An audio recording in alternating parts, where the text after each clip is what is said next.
There are things about this state you cannot find anywhere else. There are no more beautiful skies. There are no more beautiful vistas. I think the clincher was, and I know it was, the washing machine. The washing machine. I had a broken washing machine, and I had a roommate at the time, and the washing machine was full of clothes and full of water. And it wouldn't cycle.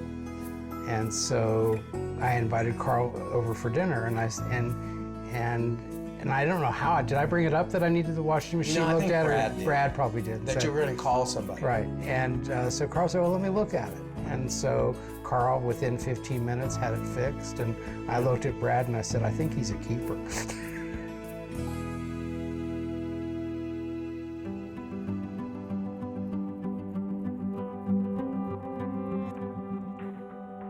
When people think of Wyoming and they think of same-sex couples, I think they think of Matthew Shepard. Still, and it's been 15 years, but I think that's the first thing that people think about Wyoming. It's a lot better than it used to be. I feel like back right after high school and in high school, it was taboo. Like you didn't know anyone who was. I don't always necessarily advertise that Kevin is my husband, but I'm not really afraid to now like I would have been 5 years ago. And maybe that's just because I've gotten a little bit older and I'm more secure in myself, perhaps, I don't know, but I really think that the support is here. People may look at us now as two guys going out to dinner. They may not know we're married, but I think bringing a child into it changes everything. We contacted the local agency and they actually called us in for a meeting and they wanted to let us know that in Wyoming, I would be, one of us, it would probably be me, adopting as a single parent. I'd have to apply as a single parent because Wyoming didn't recognize our marriage. Although they were honest, it was hurtful and it was kind of like scary to think that we had to go outside of Wyoming. Having the same-sex adoption and I think even just our marriage recognized in the state of Wyoming would mean more kind of peace and security in me knowing that the decisions we're making are supported. We talked about leaving Wyoming altogether to be in a state where our marriage would be recognized, but then when adoption came up and you see how excited your family, especially my mom getting, and my parents are going to be very active grandparents. We don't want to take that away and we don't want to move away from Wyoming. I want to know that we can stay here with our friends and family, raise our child with who Kevin grew up with, and know that we're safe here. My mom's been knitting for a year now, so we have like 30 blankets, lots of beanies, booties. We are one of 4 couples who are suing the state of Wyoming. We've been together for 16, almost 17 years, but we got married in Windsor, Ontario, Canada on July 16th, 2010. Oh, good for you. You get an anniversary present this year. We both stand to lose our jobs for it and have absolutely no legal recourse for it. And if they wanted to, they could write on our dismissal papers, I fired him because he's gay. And there's nothing we can do about it. Nothing. When the article first made it in the Star Tribune, that the suit had been filed, I woke up that morning and I said to him, I said, this scares me a little bit. Everybody knows us and everybody knows where we live. Everybody knows our house, I worry sometimes about, coming home and having a faggot painted all over the front of the house.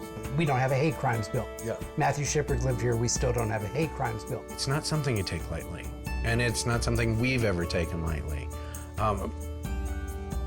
Gay people, though, have done this all along. It's like, we say that to each other without having that piece of paper or necessarily having that preacher anoint you. We've been creating that relationship for ourselves all along.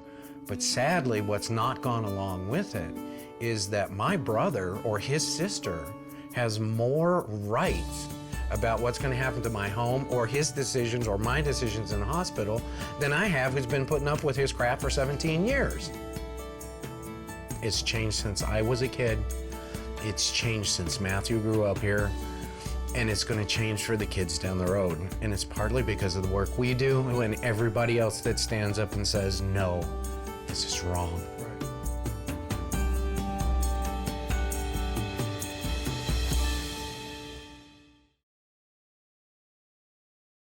We were elated that we would be giving our 2-year-old a sister.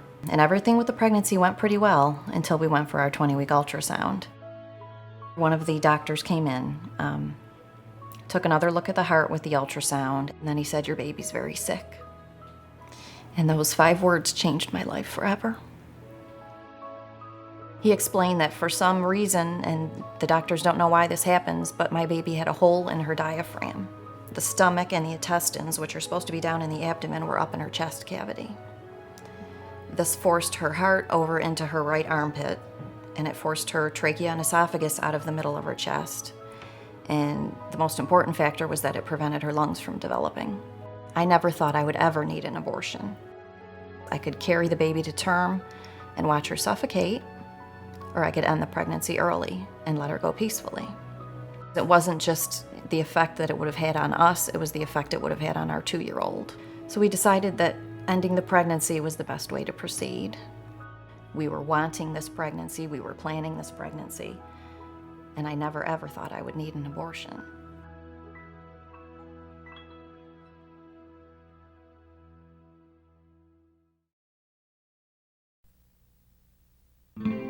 The equations weren't sinking in. Kevin was getting frustrated. It was so confusing. Miss Blair noticed right away Kevin needed extra help. As teachers, that's our job. She knew how to work with him. We worked together until he understood. I feel smarter. Hey, I am. America's teachers, making public schools great for every child. Kevin always had the potential. But it's teachers like Miss Blair who bring it out. Thanks, Miss Blair.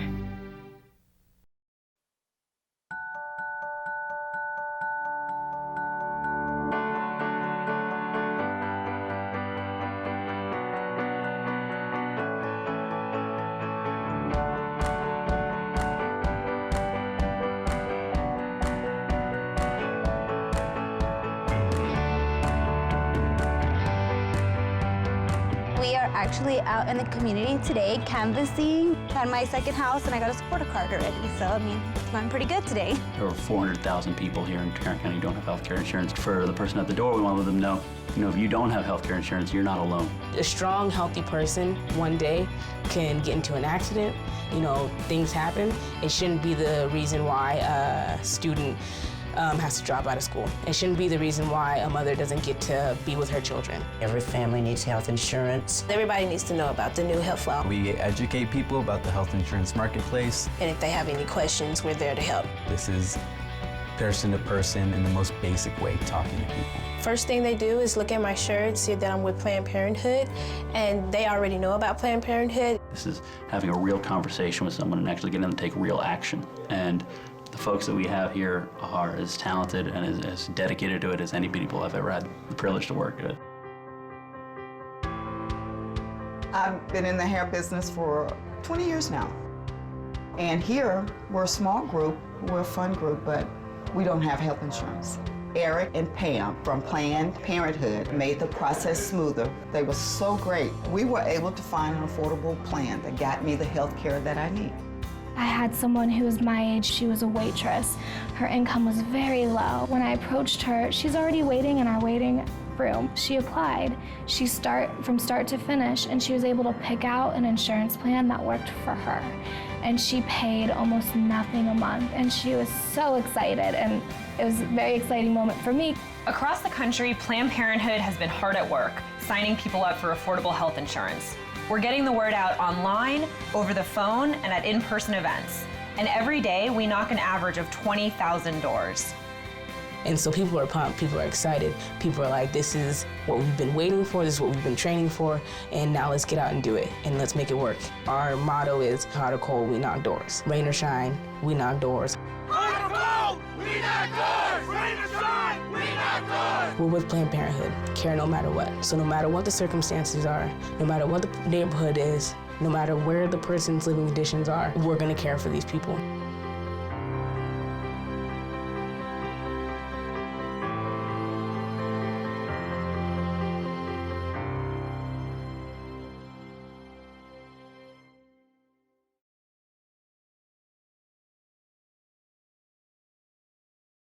I had a patient come in today, and she just found out that this women's health program was going to be canceled. She asked, well, what do I do from now? Where do I go? What can I do? I can't afford birth control at full price anywhere. The impact of defunding the Women Health Program will prevent women from getting the health care they need. There's just some patients that cannot afford the birth control. There's patients that cannot afford to have a child. These patients are patients that we're not in their shoes. We do not know their life story. We don't know why they don't want to be pregnant right now. And for them to be able not to get their birth control is devastating. To go to a private doctor, you have to pay X amount before you even get your paperwork. They can't do that. Half of our patients couldn't even fathom the idea of that. And so I'm pretty sure they just would go without care. No one should feel like that, ever. And that's why I do what I do every single day. I support the Women's Health Program because I care about women's health care. I support the Women's Health Program because it enables every woman to receive the care that they need to be healthy. Veronica was one of those people that everybody was friends with, but she was shot and killed by a mentally unstable gunman. The family of her shooter knew that he was dangerous. They asked police to help, but police were powerless to remove the gun that ultimately killed Veronica. In Washington, families and law enforcement are still powerless. I asked Representative Pat Sullivan to change this by fixing the law, but instead he blocked a bill that would have helped. Pat Sullivan listened to the gun lobby and not families. Got married September 5th, 1953. The 59 years basically are the happiest years of my whole life. I fought for the basic freedoms of all people. If someone had asked me if gay people should get married, I would have said no. The world is changing. Gay and lesbian people want to get married for the same reason that I wanted to marry my wife. Why shouldn't other people be able to enjoy the happiness and the love that we've enjoyed through our lifetime? Love is love, and it does belong to everybody. Imagine this. You're 12 again. From school to soccer practice, there's a lot to navigate, including the rest of your life. You get decent grades, find a few friends, make good decisions about boys, well, mostly. Hey! You go to college, get a job, buy some shoes. You fall in love and plan for the future. Maybe you're still figuring it out, but you're on your way. Okay, let's rewind. You're 12 again. But this time, you're one of the 85% of all the world's adolescents with a lot fewer options. School is out of the question. You have to work. You're forced to marry at 13. Your husband isn't faithful, so you get HIV by 18. And access to family planning? Forget about it. That means 4 kids by age 20. And after that, well, things just get worse. Now multiply that by the 600 million adolescent girls in developing countries, and you start to see that our world is at a turning point. But what if you could improve the odds for these girls? When you connect the dots, you start to improve the options for girls around the world. Let's rewind again.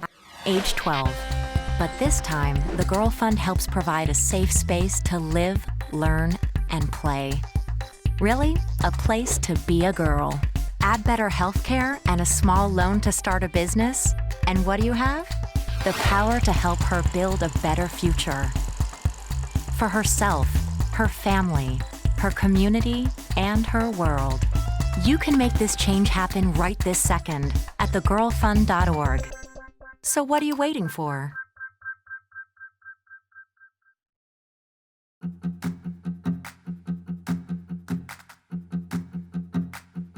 The clean energy industry is a jobs industry.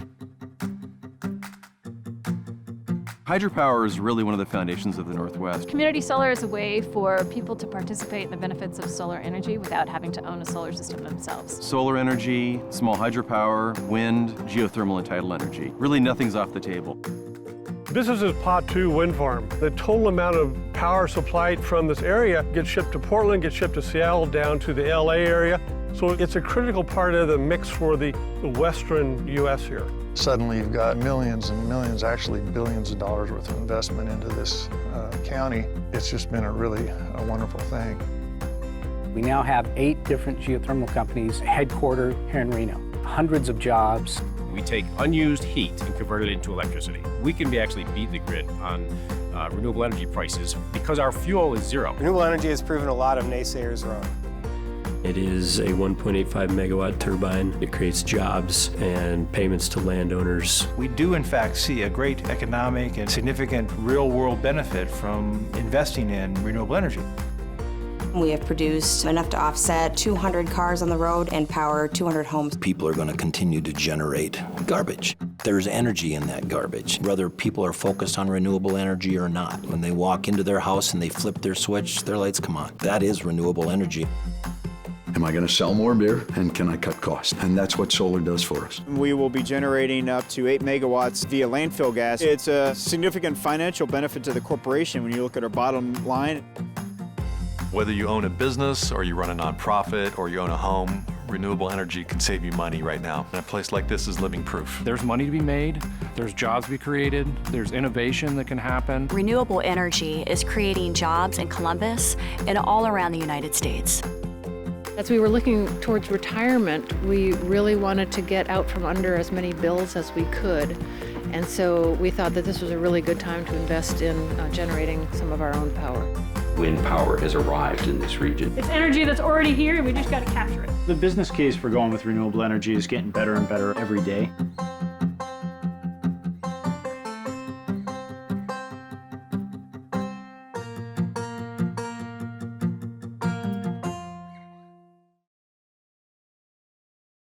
This is the one opportunity and the closest opportunity we have in finding a cure for diabetes. My 1-year-old son, Nathan, broke out in a rash. The nurse told me that it was a yeast infection, and mother's instinct, I stayed and argued with her. I said, you know, he's never had a skin rash. And so they decided to do a blood test on him. Now, a normal blood sugar level for you and me is 80 to 120. And my son's was up over 800. Within a matter of minutes, we were in the intensive care unit. It became shots all day long. It became needles all day long. And when you're a mom and it's a baby, that's tough. There's only a 2% chance that both of my sons could have the disease, and they both acquired it. Stem cell research is vital to my children, and it's vital to me. And it could mean a cure. And I'm going to do whatever I have to do to fight for that and fight for that cure.